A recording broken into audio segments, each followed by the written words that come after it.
Welcome back, everyone. Well, as many of you know, and you all should know, we've got a mayoral election coming up this fall in Saratoga Springs. Mayor Joanne Yepsen has decided she's going to run again. And then about, well, I guess a little over a month ago, we got wind that John Safford was going to run against her. So we went about trying to find John, find out what's going on with John. So as a result, he's here as a guest today. So thank you, John, for coming in. Glad Very to be nice here. to have you here. I'm going to start with the obvious question. Why run?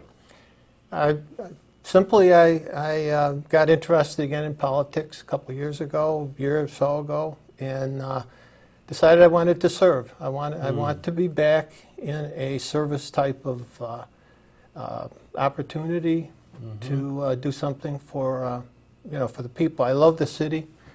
It's been wonderful to my wife and myself, and I have certain skills I think can be used, and I want to use them. You know, I want to commend you. Before we went on air, John, I was asking him a bunch of the kind of questions that I thought we would be digging into, and he kept cycling back to that one word, serve. And I thought it was very interesting, by the way. You're not a career politician. Nope. Obviously, pros and cons to that. But this overriding desire to serve, to jump into politics, not the easiest game in town to play, by the way. Finding out. I bet you're finding out. You had mentioned it sort of started when you were at a city council meeting or watching the city council meetings. Yes, I started going to city council meetings maybe 8 months ago for another matter, but I started to just observe the way it was being conducted and got interested in seeing if I could make it better. Right. You were saying something I thought was very interesting in that regard, that it was about respect. Yes, I think that in that environment, again, I've managed many boards now for many years with the homeowners associations I manage, and if the chairman of the board has a certain amount of respect, not only for himself or herself, but for the other people and the situations they have, and it's even more complicated here because of the type of government. That is very, very important, though, to understand that you need to give respect to get respect. Yes, right. And you need to understand the pressures that everybody's under, because everybody on this council is under pressure. They're all elected officials. That's right. They've got to be reelected. So you need to understand that, and they're all different. This is a very unique form of government, which is really good in a lot of ways. I think if it's used the way it was supposed to be, the way it was imagined to be used, or at least the way I imagine it was supposed to be used, with each of sort of a separation of power, checks and balances, But at any rate, I think that respect is very, very important. It's very interesting you use that word. You can tell you're not a career politician when you start using that word. Yeah. And you see that on a national level. It used to be you'd hear about gridlock, and then you hear about the classic stories between Reagan and Tip O'Neill. There was a mutual respect. But now it seems to be deadlock. It's almost as if it's non-functioning or dysfunctional to a point.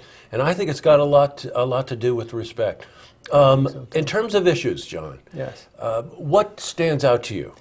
Well, the one thing that I don't see being done, there's a lot of talk about the comprehensive plan. Right. But the comprehensive plan is mostly about land use, but not about infrastructure. And I'm concerned about infrastructure.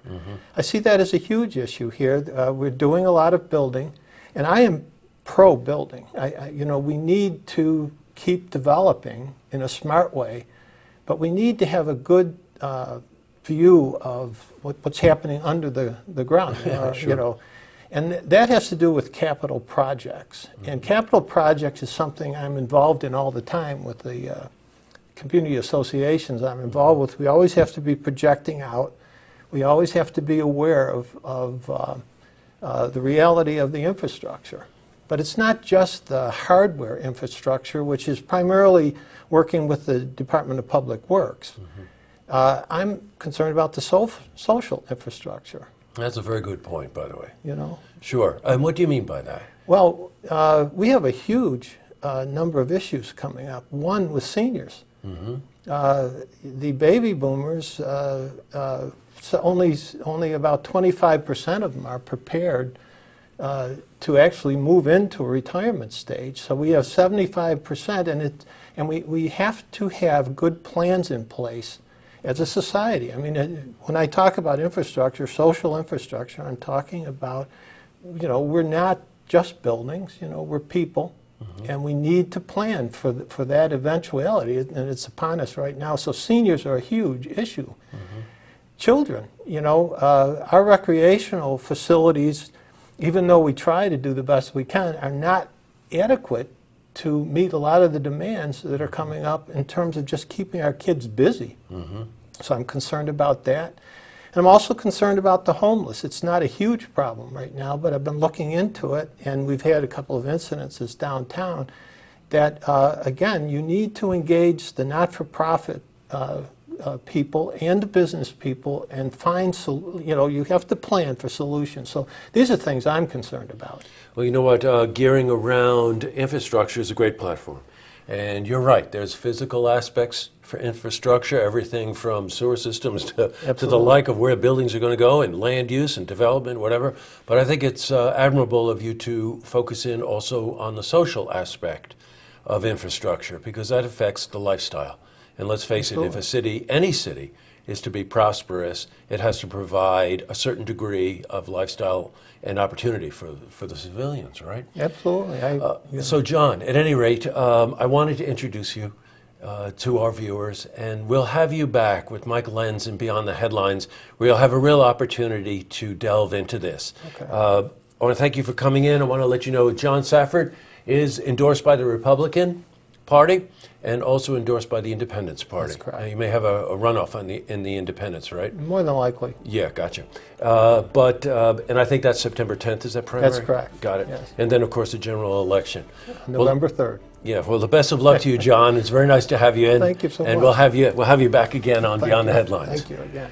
To see this interview again, you can head to our website, looktvonline.com.